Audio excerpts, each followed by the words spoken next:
E aí, gente, meu nome é Lucas Piquet, eu sou estudante de Ciência da Computação no Instituto de Matemática e Estatística da USP. Tô no quinto período e peguei a matéria MAC 215, que é Atividade Curricular em Pesquisa e Extensão. Então, eu, na verdade, peguei essa matéria junto com uma pesquisa de iniciação científica que eu estou fazendo e eu vim explicar mais ou menos aqui o que é que eu estou trabalhando, né? Qual é o meu objetivo. Então, minha pesquisa, ela é em parceria com um instituto de física da USP. E qual é essa pesquisa lá dentro? Nós temos imagens de obras de museus, certo? Tem todo o acervo do museu que pediu para desenvolver essa pesquisa, para ter um estudo sobre os componentes das pinturas e das obras, dos manuscritos, enfim, para você conseguir identificar quais são os pigmentos que são utilizados em cada região da obra. Por que isso é interessante?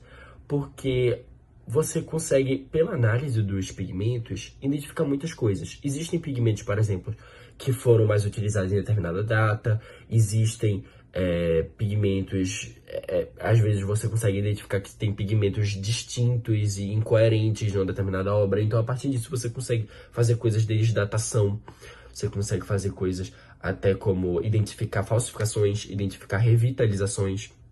Então é uma parte bem importante para o estudo, para o acervo do museu, né? Sendo que qual é o problema? Para você identificar e pegar esses pontos e mandar para ter um estudo dos pigmentos, acaba que é uma coisa muito cara. Então, muito cara e muito demorada se você for fazer pontos demais, entende? Então, o Instituto de Física foi atrás do IME para falar com a galera de computação e pedir uma ajuda para ver se tinha alguma forma de utilizar a computação para acelerar esse processo deles de pegar os pigmentos e pegar as regiões. Então, qual é, resumidamente, a ideia do meu trabalho, da minha pesquisa? Eu conseguir separar a região, a imagem, a obra, em regiões que provavelmente têm pigmentos parecidos. Então, qual o benefício disso? Se eu tenho aqui as regiões que provavelmente têm pigmento parecido, você não precisa pegar aleatoriamente da imagem em vários lugares.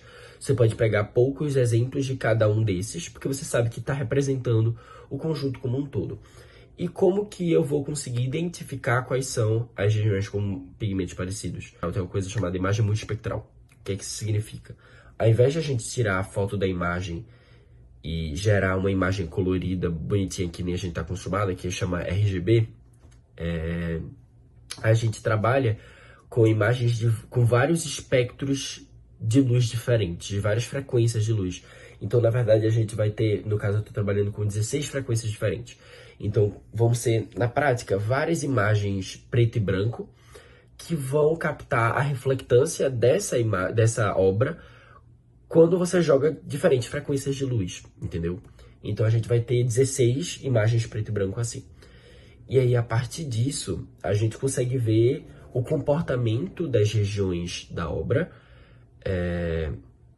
quando são incididas com essas frequências de luz. E aqui tem uma visualização para vocês conseguirem enxergar melhor o que é que são essas imagens multiespectrais, né? Isso daqui tudo é uma única imagem multiespectral. Pronto.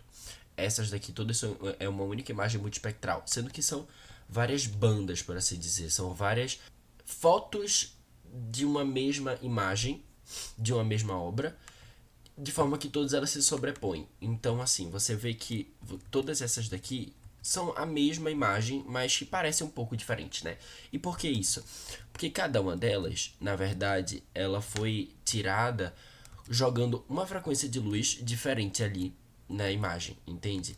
Por que não tá colorido? Porque você tá jogando, ali tá jogando uma única frequência de luz e ali ele tá tentando pegar, captar somente a reflectância, ou seja, o quanto a imagem está refletindo. Então aqui, por exemplo, a gente tem em cima qual é a frequência de luz que está sendo incidida nessa imagem, né?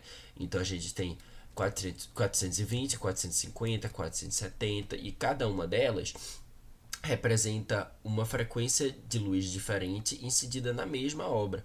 Então a gente tem, para vocês entenderem mais ou menos como é que funciona também, a partir dessas bandas, né, dessas imagens multiespectrais, o que é que eu posso fazer? Eu posso combinar essas imagens em preto e branco, fazer uma combinação delas para gerar o que seria uma imagem colorida. Então, essa daqui seria mais ou menos a imagem que você veria. Então, se você pega a obra, essa daqui é a obra, entendeu? É assim que você visualizaria ela, é assim que você veria ela na vida real. A imagem que nós temos de entrada, na verdade, vão ser todas essas bandas aqui, todas essas mini fotinhas da mesma obra, entende? E essa é a minha ideia, é o processamento dessas imagens multiespectrais, certo? Então, qual foi a coisa que eu me foquei aqui nesse primeiro semestre, na primeira parte da minha iniciação científica e da minha pesquisa? Foi, na verdade, conseguir pegar essas 16 imagens de frequências diferentes e unir em uma só, um falso RGB, que seria uma representação do que a gente veria se a gente tirasse uma foto da obra.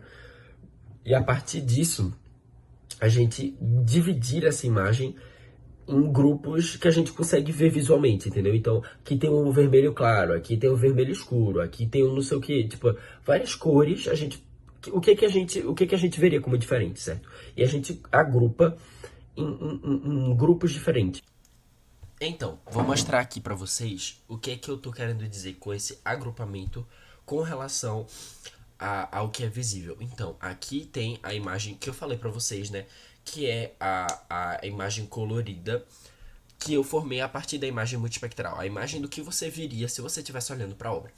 Então, a partir dessa imagem, a gente vai dividir entre as cores visíveis.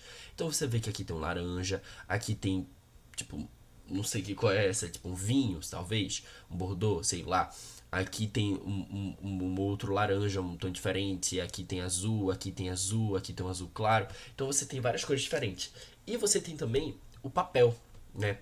Então, quando a gente vai dividir em grupos que são visualmente diferentes, a gente não vai levar em conta o papel, porque para o processamento posterior, não faz sentido a gente ter um grupo do papel, porque a gente quer justamente fazer a separação para depois estudar o comportamento dos pigmentos.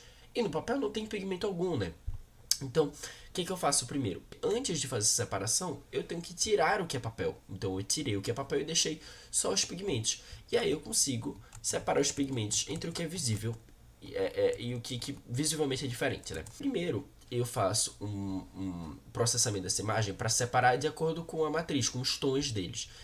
Então, a gente tem aqui, ó, por exemplo, aqui tem esse tom, aqui tem esses azuis, aqui tem um vermelho, aqui tem um amarelo, enfim. Você vê que esse grupo aqui especificamente, isso acontece em outras imagens, mas essa é uma boa imagem para usar de referência. Por quê? Porque ela agrupa esses azuis, você vê, ou roxo, sei lá, você vê que são diferentes, né? Tem um mais escuro e um mais claro.